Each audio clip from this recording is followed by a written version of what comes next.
lalabs, nandito po kami ngayon sa bilihan ng souvenir dito po sa May Lake, Cebu. Ayan po yung kanilang mga souvenir, mga lalab.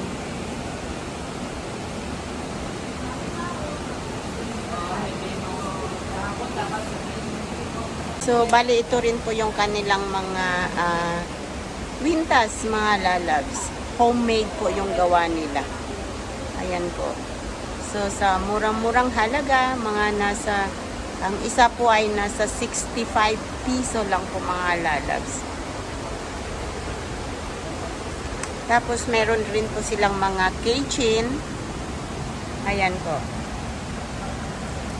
So, iba-ibang klase po yung kanilang mga keychain souvenir.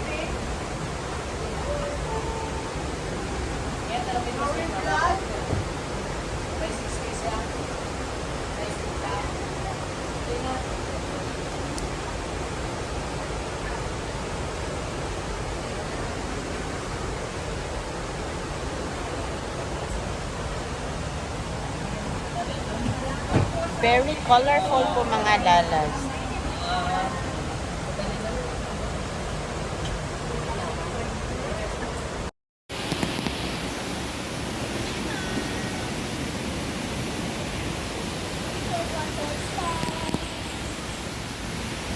Meron din po silang mga souvenirs, Lake Cebu. Trip to Lake Cebu. 280.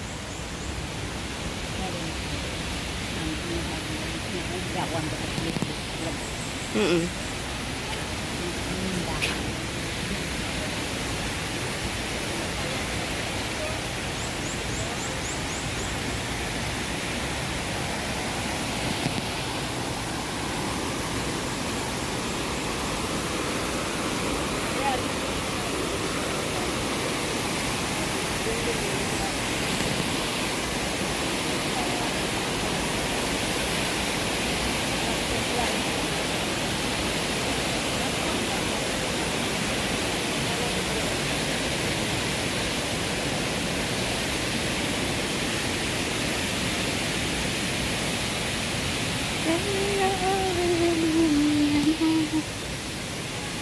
Love never ends.